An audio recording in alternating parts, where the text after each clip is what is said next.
رابطہ قبر والے سے کرنے کا طریقہ کیا ہے؟ امریکہ نہیں کر سکتا، لیکن سائی وال کا مسلمان کر سکتا ہے۔ سرکار طریقہ بتا کے گئے، اور اس حدیث کی سند پر ابن قیم جو ابن تیمیہ کے شاگرد کتاب الروح کے اندر انہوں نے کہا اس حدیث پر کوئی اعتراض نہ کرے اس کی سند پر۔ کیوں؟ کہتا ہے کہ اگر یہ بات کمزور ہوتی صحابہ اس پہ عمل کیوں کرتے؟ کہ ہمارے آقا صلی اللہ علیہ وسلم ارشاد فرماتے ہیں اذا مات احدکم، جب تم میں سے کوئی فوت ہو جائے، جنازہ ہو جائے، تدفین ہو جائے، پھر فرما فَلْيَقُمْ أَحَدُكُمْ عَلَى رَأْسِ قَبْرِهِ، ایک تم میں سے اس کی قبر کے سرانے کھڑا ہو جائے، کہ سر کی طرف کھڑا ہونا ہے، تدفین کے بعد کھڑا ہونا ہے، مٹی ڈال دی گئی ہے، پھر فرمایا اس قبر والے کا نام لے کے اسے بلانا ہے، اور نام لے کے ایسے نہیں بلانا سنگل، ساتھ اس کی امی کا نام بھی لینا ہے۔ مثلا ایک بندے کا نام خالد ہے، امی اس کا نام زینب ہے، تو کہنا ہے یا خالد ابن زینب، اے خالد زینب کے بیٹے۔ سرکار فرماتے ہیں جب تم پہلی بار بلاؤ گے یسمع ولا یجیب، سن تو لے گا مگر جواب نہیں دے گا۔ دوبارہ کہو یا خالد ابن زینب، سرکار فرماتے ہیں یستوی جالسا، اب قبر میں سیدھا ہو کے بیٹھ جائے گا۔ تیسری بار کہو یا خالد ابن زینب، سرکار فرماتے ہیں اب بول بھی پڑے گا، لیکن سنائی ہمیں نہیں دے گا۔ وہ جو چارپائی پہ لیٹا تھا تو نہیں سنائی دیا، اب تو قبر میں ہے، لیکن ہمیں اپنے کانوں کے سننے پہ اتنا یقین نہیں جتنا سرکار کے کانوں پہ یقین ہے۔ اب وہ بولتا ہے تو کہتا کیا ہے؟ فرمایا وہ کہتا ارشدنی رحمک اللہ، ارشد، او میرے مرشد، ارشد، مجھے گائیڈ کرو، خدا تجھ پہ رحم کرے، بلا رہے ہو تو مجھے لگتا ہے تم کچھ مجھے بتانا چاہتے ہو، یہ مشکل وقت ہے، منکر نکیر کی آمد ہے۔ یعنی وہ قبر میں جا کے بھی پچھلوں کو دعا دے رہا ہے۔ لوگ کہتے ہیں قبر والا دیتا کچھ نہیں، سرکار فرماتے ہیں وہ دعا دیتا ہے، بتاؤ اب کیا بتانا ہے، بولو۔ تو سرکار فرماتے ہیں اب اس کے مکمل رابطہ بحال ہے، تم جو بولو گے وہ بولے گا۔ اب جو بولنا ہے وہ سرکار نے آگے لفظ بتائے ہیں لیکن ہیں عربی میں۔ سرکار فرماتے ہیں اس سے یہ بات کرو اذکر ما خرجت علیہ من الدنیا شہادت ان لا الہ الا اللہ وان محمد رسول اللہ صلی اللہ علیہ وسلم۔ اے خالد یاد کر اس عقیدے کو جس عقیدے پر رہتے رہتے تیری جان نکلی ہے، یعنی تو نے مرنے سے پہلے گھنٹہ تو کیا ایک منٹ پہلے بھی وہ عقیدہ نہیں بیچا، تو ڈٹ کے رہا، روکی سوکی کھا کے تو نے عقیدہ آخری وقت تک بچایا، تو کامیاب ہو گیا اپنا سچا عقیدہ لے کے دنیا سے نکلنے میں۔ اب تو اس عقیدے کو یاد کر۔ پھر کیسے یاد کر؟ سرکار نے فرمایا اسے یہ کہو کہ تو نے ساری زندگی اللہ کو وحدہ لا شریک مانا، تو نے ساری زندگی حضرت محمد مصطفیٰ صلی اللہ علیہ وسلم کو آخری نبی اور آخری رسول مانا، تو نے قرآن کو امام مانا، تو نے اسلام کو دین مانا۔ یہ چار چیزیں سرکار نے فرمایا کہ تم نے اس سے یہ میری حدیث سے سنانی ہے۔ تو سرکار فرماتے ہیں اتنا وہاں جا کے باصلاحیت ہو چکا ہے، اب دنیا میں ہو سکتا ہے کہ نکاح پڑھاتے وقت اسے کلمہ پڑھائیں تو بار بار دہرانا پڑے۔ اب دو جہانوں کا فرق ہے، ادھر پڑھنے والا دنیا میں ہے جو کہہ رہا ہے کہ پڑھو، اور وہ برزخ میں ہے، لیکن دین کا کرنٹ بڑا مضبوط ہے، یہ امریکہ کے پاس نہیں، یہ ہے دین مصطفیٰ صلی اللہ علیہ وسلم۔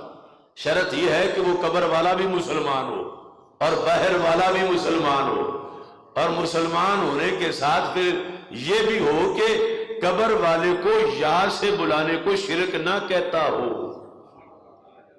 ورنہ تو یہ کہ اسے بخشواتا خود ہی نکاح توڑوا بیٹھے کہ اس نے شرکیہ جملہ بول دیا. اب وہ باہر سے بول رہا ہے، اندر سرکار فرماتے ہیں کہ وہ بولنا شروع ہو جاتا ہے، اللہ ربی اللہ ربی اللہ ربی محمد النبی صلی اللہ علیہ وسلم. اب یہ ورد کر رہا ہے اپنی کوٹھڑی میں، ادھر سے منکر نکیر آ جاتے ہیں. سرکار فرماتے ہیں جب وہ آ کے دیکھتے ہیں کہ یہاں تو پہلے ہی رونق لگی ہوئی ہے، یہ تو سوئے ہی نہیں، یہ تو بندہ جاگ ہی رہا ہے، ہم نے بٹھانا تھا آ کے اس کو، اور ہم نے آگے پھر سوال کرنے تھے، اور یہاں تو سوال جو ہم نے کرنا تھا یہ جواب خود ہی پڑھ رہا. وہ چاروں جواب مسلسل باری باری پڑھ رہا ہے. تو سرکار فرماتے ہیں کہ فرشتے پھر رب سے رابطہ کرتا، رب اس کا کیا کرنا ہے، کہ اس کا بھی امتحان کیسے ہوگا، یہ تو چوپی نہیں کر رہا. یعنی ہم پوچھیں تب جب یہ کوئی وقفہ کرے. تو سرکار فرماتے ہیں اللہ فرماتا ہے کہ اس سے پوچھنے کی ضرورت نہیں، بس اس کی قبر میں جنت کا دروازہ کھول دو. اس مقام پر صحابہ نے پھر سوال کیا.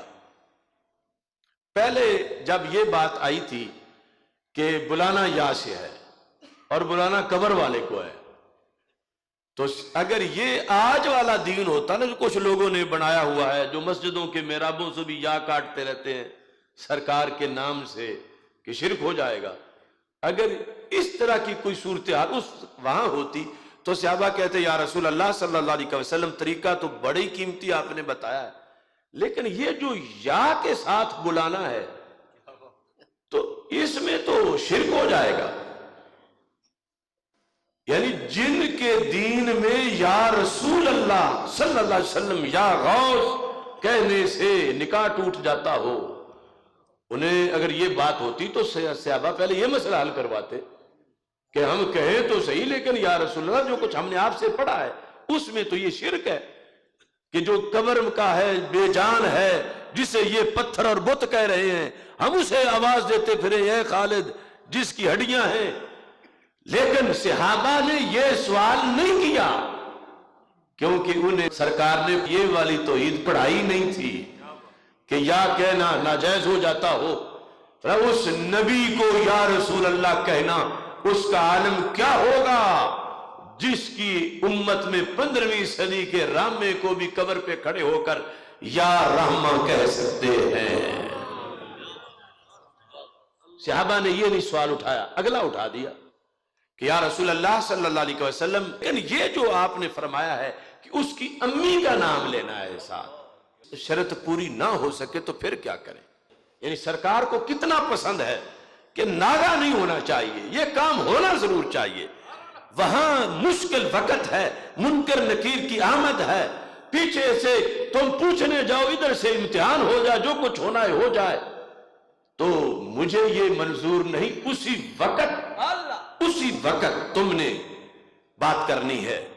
تو پھر حل کیا ہے؟ فَيَنْسُبُهُ إِلَىٰ أُمِّهِ حَوَّا. نام امی کا ہی لینا ہے، چھوٹی کا نہیں آتا تو بڑی امی کا لے لیں. اسے حوا کا بیٹا کہہ کے پکارو، اے خالد حوا کے بیٹے. سرکار فرماتے ہیں پھر بھی جاگ جائے گا. یہ ہے دین، اور یہ اتنی بڑی سہولت کروڑوں امریکہ ایک قبر کے لیے بھی نہ کر سکے، اور یہاں ہر مومن ہر قبر کے لیے کوٹا لیے ہوئے ہے. سرکار کی سنت کو اگر سامنے رکھے، شرائط پائی جائیں کہ اگلا قابل دعا ہو کہ اس کے لیے دعا کرنا جائز ہو، تو یہ کتنا یعنی یہ اولین ہی سال ثواب ہے. اور افسوس سے آج متروک ہے، حالانکہ اس پہ کون سی مشقت ہے، صرف چند لفظ ہی ہے. ہاں مشکل بڑا ہے، کیونکہ اگر عقیدہ اجازت نہ دے تو پھر کیسے کوئی کرے. لیکن ہمارے لیے کوئی مشکل نہیں ہے، ہمارے عقیدے کے لحاظ سے تو یہ دعا یاد کرنی چاہیے.